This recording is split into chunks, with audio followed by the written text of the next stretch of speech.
ಮಾಜಿ ಸಂಸದ ಪ್ರಜ್ವಲ್ ರೇವಣ್ಣ ವಿರುದ್ಧ ದಾಖಲಾಗಿರುವಂತಹ 4 ಪ್ರಕರಣಗಳಲ್ಲಿ ಮೊದಲ ಕೇಸ್ನಲ್ಲಿ ಸಂಪೂರ್ಣ ವಿಚಾರಣೆ ಮುಗಿದಿದೆ. ವಾದ ಪ್ರತಿವಾದ ಎಲ್ಲವನ್ನೂ ಆಲಿಸಿರುವಂತಹ ಜನಪ್ರತಿನಿಧಿಗಳ ನ್ಯಾಯಾಲಯ ಅಂತಿಮವಾಗಿ ದೋಷಿ ಅಂತ ನಿನ್ನೆ ತೀರ್ಪು ಪ್ರಕಟ ಮಾಡಿತ್ತು. ಇವತ್ತು ಶಿಕ್ಷೆಯ ಪ್ರಮಾಣವನ್ನು ಕೂಡ ಪ್ರಕಟ ಮಾಡಿದೆ.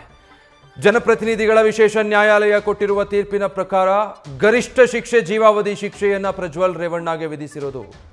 ಪ್ರಜ್ವಲ್ ರೇವಣ್ಣಗೆ ಈ ಕೇಸ್ನಲ್ಲಿ ಜೀವಾವಧಿ ಶಿಕ್ಷೆಯನ್ನು ವಿಧಿಸಲಾಗಿದೆ. ಜೀವನ ಪರ್ಯಂತ ಕಂಬಿಗಳ ಹಿಂದೆಯೇ ಮಾಡಿದ ತಪ್ಪಿಗೆ ಪಶ್ಚಾತ್ತಾಪವಾಗಿ ಪ್ರಾಯಶ್ಚಿತ್ತವಾಗಿ ಶಿಕ್ಷೆಯನ್ನು ಅನುಭವಿಸಬೇಕಾಗಿದೆ. ಇದು ಜನಪ್ರತಿನಿಧಿಗಳ ಕೋರ್ಟ್ ನೀಡಿರುವಂತಹ ಆದೇಶ. ಆದರೆ ಇದನ್ನು ಮನವಿ ಮಾಡಬಹುದು, ಹೈಕೋರ್ಟ್ನಲ್ಲಿ ಮತ್ತೆ ಮೇಲ್ಮನವಿ ಸಲ್ಲಿಸಬಹುದು.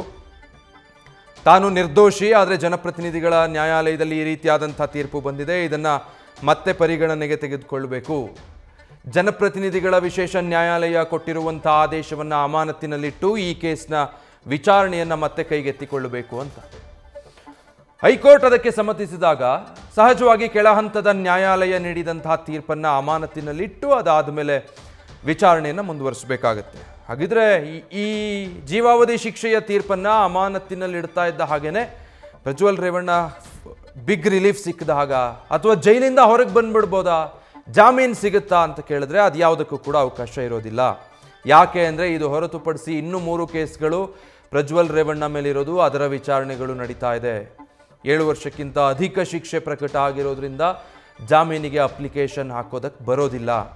ಒಂದೇ ಒಂದು ರಿಲೀಫ್ ಏನು ಅಂದರೆ ಹೈಕೋರ್ಟ್ನಲ್ಲಿ ಇದರ ವಿಚಾರಣೆ ನಡೆಯುವಾಗ ಕೆಳಹಂತದ ನ್ಯಾಯಾಲಯ ಕೊಟ್ಟಿರುವಂತಹ ಈ ಆದೇಶ ಏನಿರುತ್ತೆ ಅದನ್ನು ಅಮಾನತಿನಲ್ಲಿರಿಸಿ ವಿಚಾರಣೆ ನಡೆಸಲಾಗುತ್ತೆ.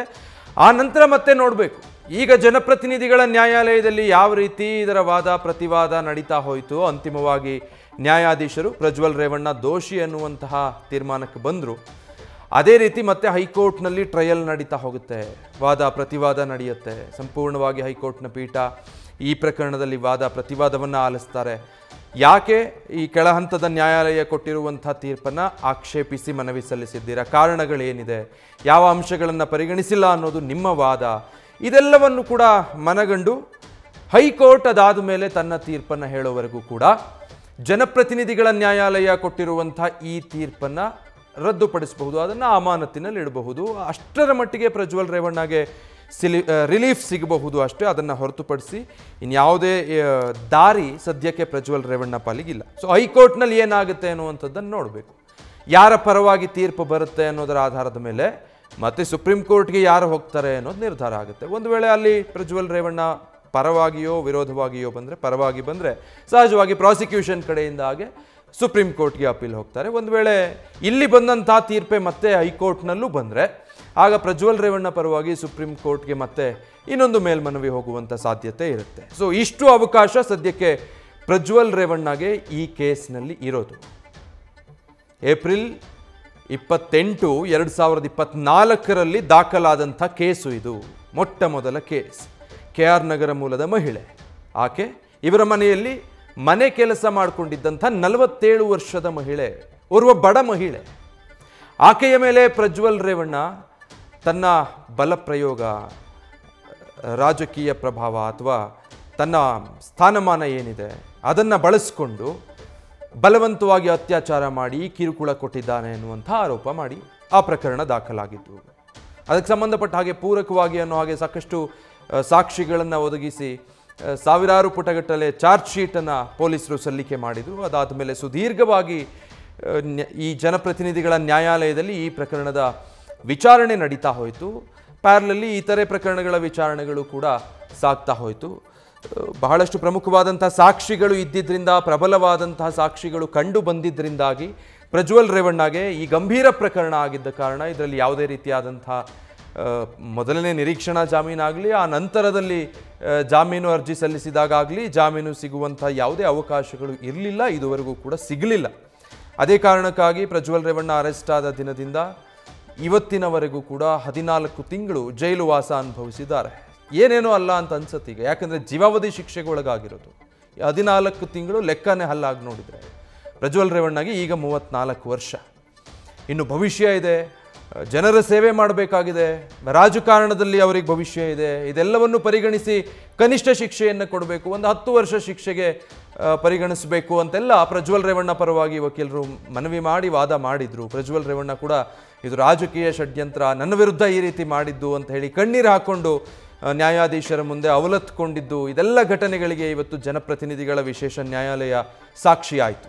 ಇದೆಲ್ಲವನ್ನು ಆಲಿಸಿದಂತಹ ನ್ಯಾಯಾಧೀಶರು ಮಧ್ಯಾಹ್ನ 2:45 ನಂತರ ತೀರ್ಪಿನ ಪ್ರಕಟ ಮಾಡೋದಾಗಿ, ಶಿಕ್ಷೆಯ ಪ್ರಮಾಣ ಏನು ಅನ್ನೋದನ್ನು ಪ್ರಕಟ ಮಾಡೋದಾಗಿ ತಿಳಿಸಿದರು. ಅದಾದಮೇಲೆ ಸ್ವಲ್ಪ ಸಮಯ ಆಯಿತು, ಯಾಕಂದರೆ ನ್ಯಾಯಾಧೀಶರು ತೀರ್ಪನ್ನು ಬರೆಸಿ ನ್ಯಾಯಾಲಯಕ್ಕೆ ಬರೋದು ಸ್ವಲ್ಪ ಸಮಯ ತಗೊಳ್ತು. ಈ ಸಂದರ್ಭದಲ್ಲಿ ನೂರಾರು ಸಂಖ್ಯೆಯಲ್ಲಿ ವಕೀಲರು ಕೋರ್ಟ್ನ ಹಾಲ್ನಲ್ಲಿ ಕಿಕ್ಕಿರಿದಿದ್ರು. ಏನು ಬರುತ್ತೆ ತೀರ್ಪು, ಶಿಕ್ಷೆಯ ಪ್ರಮಾಣ ಏನಿರಬಹುದು ಅನ್ನುವಂಥದ್ದನ್ನು ತಿಳಿಯೋ ಕುತೂಹಲಕ್ಕೆ ನೂರಾರು ಸಂಖ್ಯೆಯಲ್ಲಿ ವಕೀಲರು ಅಲ್ಲಿ ಜಮಾಯಿಸಿದಂಥ ದೃಶ್ಯಗಳು ಕೂಡ ಕಂಡು ಬಂತು. ಈ ಸಂದರ್ಭದಲ್ಲಿ ನ್ಯಾಯಾಧೀಶರು ಪ್ರಕಟ ಮಾಡಿದ್ದು 11 ಲಕ್ಷ ರೂಪಾಯಿ ದಂಡ ಪರಿಹಾರ ನೀಡಬೇಕು, ಜೊತೆಗೆ ಜೀವಾವಧಿ ಶಿಕ್ಷೆಗೆ ಗುರಿಪಡಿಸಲಾಗ್ತಾ ಇದೆ ಅನ್ನುವಂಥ ತೀರ್ಪನ್ನು ಪ್ರಕಟ ಮಾಡಿದರು. ಅಲ್ಲಿಗೆ ಈ ಕೇಸ್ ಬೆಳಕಿಗೆ ಬಂದಾಗ, ಇದರ ಬಗ್ಗೆ ಚರ್ಚೆಗಳು ಹೆಚ್ಚಾದಾಗ, ಇದರಿಂದ ಮಾನಹಾನಿ ಮಾಡಬಹುದು, ರಾಜಕೀಯವಾಗಿ ಪ್ರಜ್ವಲ್ ರೇವಣ್ಣರನ್ನು ಮುಗಿಸ್ಬಿಡಬಹುದು, ಅವರ ಸ್ಥಾನವನ್ನು ಕಿತ್ಕೊಳ್ಬಹುದು, ಜಿಲ್ಲೆಯಲ್ಲಿ ಮತ್ತೊಮ್ಮೆ ರಾಜಕಾರಣಕ್ಕೆ ಮರಳದ ಹಾಗೆ ಮಾಡಬಹುದು, ಈ ಸಾಧ್ಯತೆಗಳಿದೆ. ಆದರೆ ಈ ಕೇಸ್ಗಳಲ್ಲಿ ಅವರನ್ನು ಅಪರಾಧಿ ಅಂತ ಸಾಬೀತು ಮಾಡೋದು, ಶಿಕ್ಷೆಗೆ ಒಳಪಡಿಸೋದು ಸಾಧ್ಯ ಇಲ್ವೇನೋ ಅನ್ನುವಂಥ ಚರ್ಚೆಗಳೆಲ್ಲ ಆಗ್ತಾ ಇತ್ತು. ಆದರೆ ಅದೆಲ್ಲದಕ್ಕೂ ಉತ್ತರ ಅನ್ನೋ ಹಾಗೆ ಪ್ರಾಸಿಕ್ಯೂಷನ್ ಅದನ್ನು ಶಿಕ್ಷೆಯ ಹಂತವರೆಗೂ ತೆಗೆದುಕೊಂಡು ಹೋಗೋದ್ರಲ್ಲಿ ಯಶಸ್ವಿ ಆಗಿರೋದನ್ನು ಇವತ್ತಿನ ತೀರ್ಪು, ಏನು ತೀರ್ಪು ಪ್ರಕಟ ಆಗಿದೆ ಅದು ಎತ್ತಿ ತೋರಿಸ್ತಾ ಇದೆ.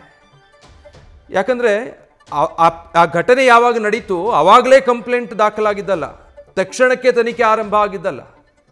ಈ ವಿಡಿಯೋಗಳನ್ನು ಯಾವಾಗಲೂ ರೆಕಾರ್ಡ್ ಮಾಡಿಟ್ಕೊಂಡಿದ್ದು, ಈ ದೌರ್ಜನ್ಯ ನಡೆದಿದ್ದು ಕೆಲವು ವರ್ಷಗಳ ಹಿಂದೆ.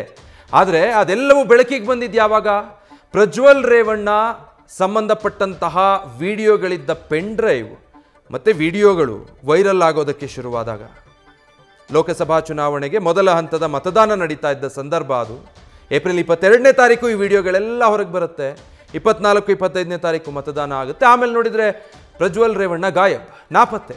ಪ್ರಜ್ವಲ್ ರೇವಣ್ಣ ತಲೆಮರೆಸ್ಕೊಂಡಿದ್ದಾರೆ, ವಿದೇಶಕ್ಕೆ ಪರಾರಿಯಾಗಿ ಪ್ರಜ್ವಲ್ ರೇವಣ್ಣ ತಾನು ಯಾವುದೇ ತಪ್ಪು ಮಾಡಿಲ್ಲ, ನನ್ನ ವಿರುದ್ಧ ಷಡ್ಯಂತ್ರ ಮಾಡಲಾಗಿದೆ, ಹೀಗಾಗಿ ನಾನು ಬರ್ತೀನಿ, ಕಾನೂನಾತ್ಮಕವಾಗಿ ಎಲ್ಲವನ್ನು ಎದುರಿಸ್ತೀನಿ ಅಂತ ಹೇಳಿದ್ರು. ಬಿಟ್ಟರೆ ದೇಶದಿಂದ ತಲೆ ತಪ್ಪಿಸ್ಕೊಂಡೋಗಿ ವಿದೇಶದಲ್ಲಿ ತಲೆಮರೆಸ್ಕೊಂಡು ಕೂತಿದ್ರು. ಅದಾದ ನಂತರ SIT ತನಿಖೆಯನ್ನು ತೀವ್ರಗೊಳಿಸುತ್ತೆ, ಲುಕೌಟ್ ನೋಟಿಸ್ ಜಾರಿ ಮಾಡೋದಕ್ಕೂ ಸಿದ್ಧ ಆಗುತ್ತೆ, ರೆಡ್ ಕಾರ್ನರ್ ನೋಟಿಸ್ ಅನ್ನುವಂಥ ಪ್ರಕ್ರಿಯೆಗಳಿಗೆ ಬೇಕಾದಂಥ ತಯಾರಿಯಲ್ಲಿರುತ್ತೆ. ಈ ಸಂದರ್ಭದಲ್ಲಿ ಪ್ರಜ್ವಲ್ ರೇವಣ್ಣ ತಾನಾಗಿಯೇ ಬಂದು ಶರಣಾಗಿ ವಿಚಾರಣೆಯನ್ನು ಎದುರಿಸೋದಾಗಿ, ಕಟಕಟೆಯಲ್ಲಿ ನಿಲ್ಲೋದಾಗಿ, ತಾನು ನಿರ್ದೋಷಿ ಅಂತ ಸಾಬೀತುಪಡಿಸ್ಕೊಳ್ಳೋದಾಗಿ ಹೇಳಿ ಒಂದು ವಿಡಿಯೋ ಪೋಸ್ಟ್ ಮಾಡಿ, ಅದಾದಮೇಲೆ ಬೆಂಗಳೂರಿಗೆ ಬರೋದು. ಬೆಂಗಳೂರಿಗೆ ಬರ್ತಿದ್ದ ಹಾಗೆ ಏರ್ಪೋರ್ಟ್ನಲ್ಲೇ ಪ್ರಜ್ವಲ್ ರೇವಣ್ಣ ಅರೆಸ್ಟ್ ಆಗ್ತಾರೆ. ಅಧಿಕಾರಿಗಳು ಪ್ರಜ್ವಲ್ ರೇವಣ್ಣರನ್ನು ಬಂಧಿಸಿ ವಿಚಾರಣೆಗೆ ಅಂತ ಕಸ್ಟಡಿಗೆ ಪಡ್ಕೊಳ್ತಾರೆ. ಅಲ್ಲಿಂದ ಶುರುವಾಗಿದ್ದು ಇವತ್ತಿನವರೆಗೂ ಕೂಡ ಪ್ರಜ್ವಲ್ ರೇವಣ್ಣ ಜೈಲಿಂದ ಹೊರಗೆ ಬರೋದಕ್ಕೆ ಸಾಧ್ಯ ಆಗಿಲ್ಲ. ಈಗ ಜೀವಾವಧಿ ಶಿಕ್ಷೆ ಪ್ರಕಟ ಆಗಿದೆ. ಇದು ಒಂದು ಪ್ರಕರಣದಲ್ಲಿ. ಈ ರೀತಿಯ ಇನ್ನೂ 3 ಕೇಸ್ಗಳಿದ್ದಾವೆ. ಇನ್ನು 3 ಕೇಸ್ಗಳಲ್ಲಿ ಇದೇ ರೀತಿಯ ಅತ್ಯಾಚಾರದ ಆರೋಪಗಳಿದೆ. ಇದರಲ್ಲಿ ಅತ್ಯಾಚಾರದ ಆರೋಪ, ಅದರ ಜೊತೆಗೆ ಬ್ಲ್ಯಾಕ್ ಮೇಲು, ಆನಂತರ ಸಾಕ್ಷಿ ನಾಶದ ಪ್ರಯತ್ನ ಪಟ್ಟಿರೋದು, ಆ ಸಂತ್ರಸ್ತ ಮಹಿಳೆಯ ಕಿಡ್ನ್ಯಾಪ್ ಆಗಿತ್ತು ಅನ್ನುವಂಥ ಆರೋಪಗಳೆಲ್ಲವೂ ಇತ್ತು. ಉಳಿದ ಪ್ರಕರಣಗಳಲ್ಲೂ ಹಾಗೆ ಸಾಕಷ್ಟು ಗಂಭೀರ ಸ್ವರೂಪವಾದ ಆರೋಪಗಳು ಪ್ರಜ್ವಲ್ ರೇವಣ್ಣ ಮೇಲಿದೆ. ಇದು ಒಂದು ಪ್ರಕರಣದಲ್ಲಿ ಈಗ ಜೀವಾವಧಿ ಶಿಕ್ಷೆ ಅನ್ನೋದು ಪ್ರಕಟ ಆಗಿದೆ. ಉಳಿದ ಕೇಸ್ಗಳ ಕಥೆ ನೋಡಬೇಕು. ಆದರೆ ಸದ್ಯಕ್ಕೆ ಈ ಮೊದಲ ಪ್ರಕರಣದಲ್ಲಿ ವಿಶೇಷ ನ್ಯಾಯಾಲಯದಲ್ಲಿ ಈ ತೀರ್ಪು ಬಂದಿದೆ.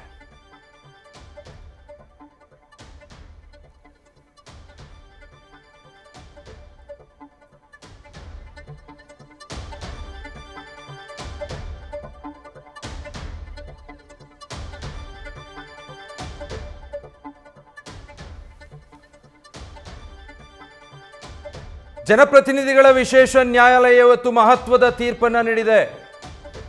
ಅತ್ಯಾಚಾರ ಕೇಸ್ನಲ್ಲಿ ಅಪರಾಧಿ ಯಾರೇ ಆಗಿರಲಿ, ಆತನ ಸ್ಥಾನಮಾನ ಏನೇ ಇರಲಿ, ಆತನ ಕುಟುಂಬದ ಹಿನ್ನೆಲೆ, ಆತ ಎಷ್ಟು ಪ್ರಭಾವಿ, ಯಾವುದನ್ನು ಕೂಡ ಪರಿಗಣಿಸೋದಕ್ಕೆ ಸಾಧ್ಯ ಇಲ್ಲ. ಅಪರಾಧಿ ಎಷ್ಟೇ ಬಲಿಷ್ಠನಾಗಿದ್ರೂ ಕೂಡ ಅದೆಲ್ಲದಕ್ಕಿಂತಲೂ ಬಲಿಷ್ಠವಾಗಿ ನಮ್ಮ ಕಾನೂನಿನ ವ್ಯವಸ್ಥೆ ಇದೆ ಅನ್ನೋದನ್ನು ಇವತ್ತಿನ ತೀರ್ಪಿನ ಮೂಲಕ ಈ ಜನಪ್ರತಿನಿಧಿಗಳ ವಿಶೇಷ ನ್ಯಾಯಾಲಯ ನೀಡಿರುವ ತೀರ್ಪು ಸಾಬೀತುಪಡಿಸಿದೆ ಅಂತ ಹೇಳಬೇಕಾಗುತ್ತೆ. ಯಾಕೆಂದರೆ ಬಹಳಷ್ಟು ಸಂದರ್ಭದಲ್ಲಿ ಜನರಿಗೆ ಆ ರೀತಿಯಾದಂಥ ಪ್ರಶ್ನೆಗಳಿರುತ್ತೆ, ಏನಾಗಬಹುದು ಅನ್ನುವಂಥ ಕುತೂಹಲ ಇರುತ್ತೆ. ಇಲ್ಲ ಒಳ್ಳೆ ವಕೀಲರನ್ನಿಟ್ಟರೆ ಪ್ರಬಲವಾದ ವಾದ ಮಂಡನೆ ಮಾಡಿದರೆ ಇದರಿಂದ ತಪ್ಪಿಸಿಕೊಳ್ಳಬಹುದಾದಂಥ ಸಾಧ್ಯತೆಗಳು ಇರ್ಬೋದೇನೋ ಅನ್ನೋ ಅಭಿಪ್ರಾಯಗಳು ಇರುತ್ತೆ. ಆದರೆ ಅದೆಲ್ಲದಕ್ಕೂ ಉತ್ತರ ಅನ್ನೋ ಹಾಗೆ ಇವತ್ತು ಬಂದಿರುವಂಥ ತೀರ್ಪು, ಅದೆಲ್ಲವನ್ನು ಪಕ್ಕಕ್ಕಿಟ್ಟು ಪ್ರಾಸಿಕ್ಯೂಷನ್ ನಡೆಸಿರುವಂಥ ತನಿಖೆ, ಕಲೆ ಹಾಕಿರುವಂಥ ಸಾಕ್ಷ್ಯಾಧಾರಗಳು ಅದೆಲ್ಲವೂ ಕೂಡ ಚಾಲೆಂಜಿಂಗ್ ಆಗಿತ್ತು. ಯಾಕೆ ಅಂತ ಹೇಳಿದರೆ ಟೈಮ್ ಲೈನ್ ಆಗಿತ್ತು ಈ ಪ್ರಕರಣ. ಅದು ನಡೆದಿದ್ದಂತಹ ಟೈಮ್ ಲೈನು, ಅದಾದ ಮೇಲೆ ಇದು ಬೆಳಕಿಗೆ ಬಂದಂಥ ಸಂದರ್ಭ, ವಿಚಾರಣೆ ಆರಂಭ ಆಗಿದ್ದು ಆ ನಂತರ ಮಹಿಳೆಯನ್ನು ಕರ್ಕೊಂಡೋಗಿ ಸ್ಪಾಟ್ ಮಹಜರ್ ಮಾಡ್ತಾರೆ, ಪ್ರಜ್ವಲ್ ರೇವಣ್ಣನ ಕರ್ಕೊಂಡೋಗಿ ಸ್ಪಾಟ್ ಮಹಜರ್ ಮಾಡ್ತಾರೆ. ನ್ಯೂಸ್ ಫಸ್ಟ್ ನಿರ್ಭೀತಿಯಿಂದ ನಿಮ್ಮ ಪರವಾಗಿ.